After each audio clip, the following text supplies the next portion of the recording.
covering some of their stuff. Speaking of, And I wish that I had a better relationship with the organizations out here, but a lot of them don't respond to my emails. I'm actually found their events through you, right, which I appreciate, Yeah, speaking of Asian American Association, did you hear about the visual, not the visual, the rally they had about that lady who got attacked in Corona? Did you hear about that? Not really. The Lai family. It was a photo op. What happened was the Lais got harassed. They got attacked by some Hispanics, and they got arrested. And then just recently, I think it was on a Friday evening in the rain. They had a rally. The Asian Americans Federation had a rally. Saying that stop Asian hate, blah blah blah. But to be honest with you, when you have the Queens Borough President, who I can tell you right now, he's just no good. We don't know why he got his job because of real estate. And then you have Senator Janaris, who is a clown, both being there at the same time. It just dilutes and makes your whole point of stopping hate disingenuous. Now you feel bad for the family because the family want justice, but they being led astray by some inept elected officials, just as Donovan Richards, the Queens Borough President, and Michael Gennaro, the state senator of Astoria. He's not even the state senator for that district. He's a state senator for Astoria and Long Island City. The state senator for that district is Jessica Ramos, but I think she was in Albany, so she wasn't able to go out there. So they probably brought in Janaris to take Senator Janaris to be speaker in the district. But the whole thing was straight disingenuous. I didn't like it. I don't know how you feel the Asian American Federation. I think it was nothing but a nonprofit trying to get some more money from the coffers of the taxpayers. Just put another rally in place to get some more taxpayer money. The Asian American Federation is a nonprofit. They're based in New York City. They do a lot of political work. So I tell a lot of people from the past, a few podcasts, or anywhere, I'll tell you that a lot of these nonprofits are political. If you don't get all that money from the government, especially from the elected officials, if you're not political. Now, political means electioneering. These nonprofits help these people get elected and reelected to office. Yeah. In return of getting these elected officials reelected or elected, all these candidates that... You're so right. And the fact of the matter is that there's a lot of people who I meet who get involved with third-party politics or other types of things like that, where they get all, worked up about, like, oh, it's a 527, oh, it's a 501c4, or it's a 501c3, this is what they're supposed to do, blah, blah, blah. In reality, you're absolutely right. When their funding is really determined by the government administration that's in place, right?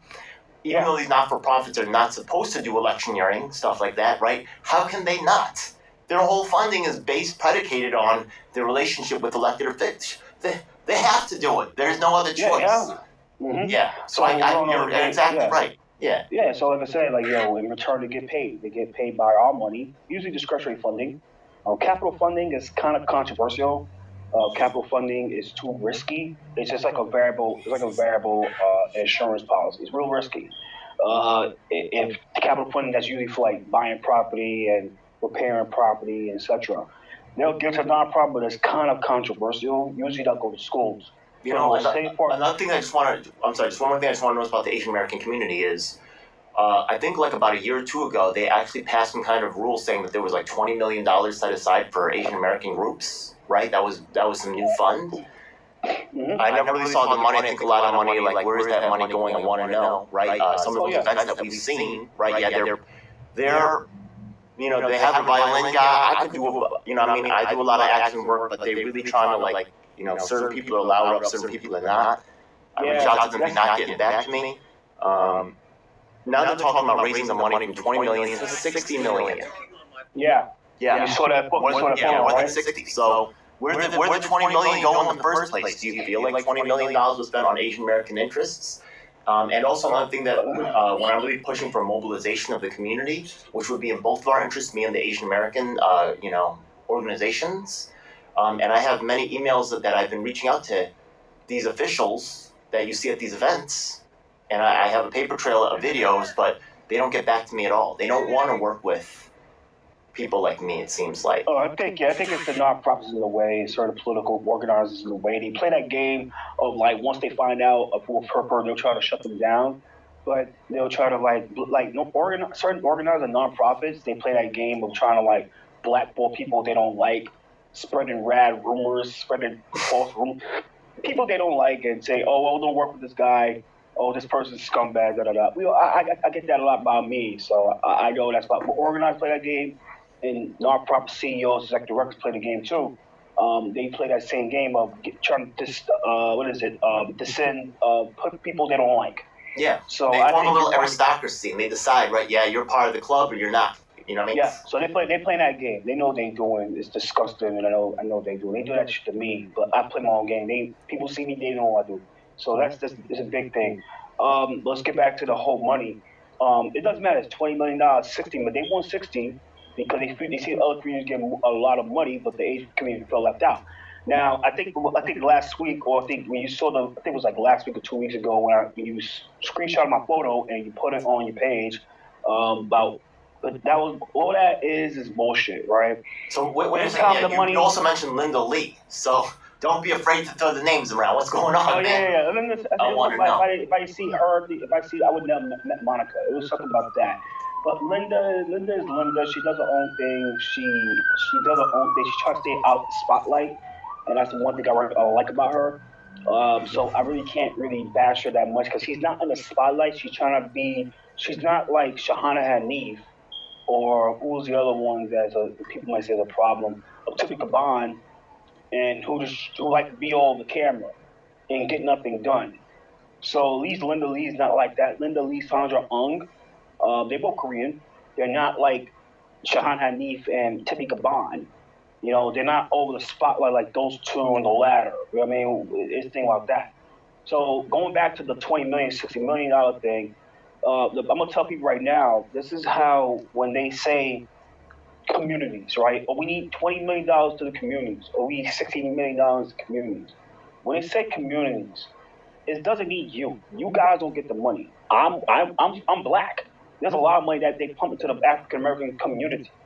The regular people that had to wake up and they gotta go do their hygienical stuff and then crawl to the train or crawl to the bus or crawl to the $2 van, because I live in an area $2 van, so people take that to go to work too.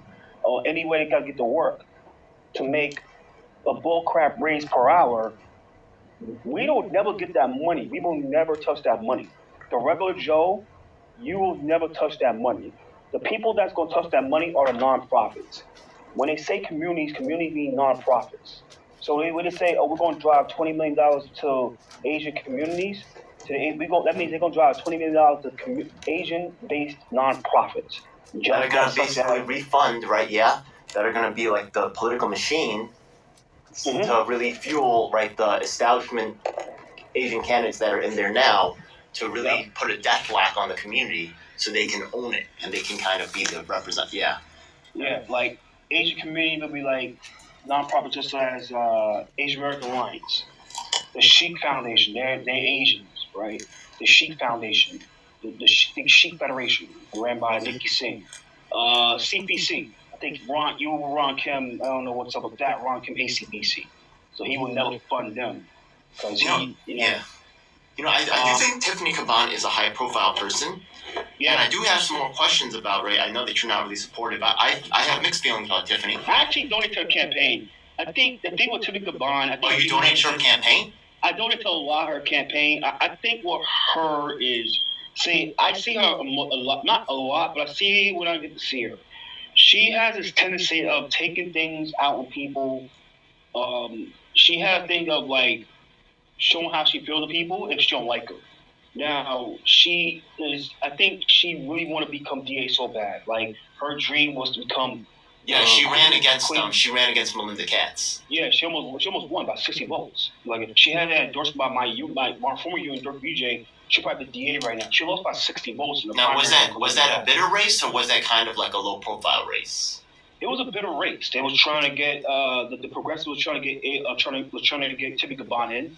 Okay. And mainly the machine was trying to get Katz in. Now you have fewer people running that race.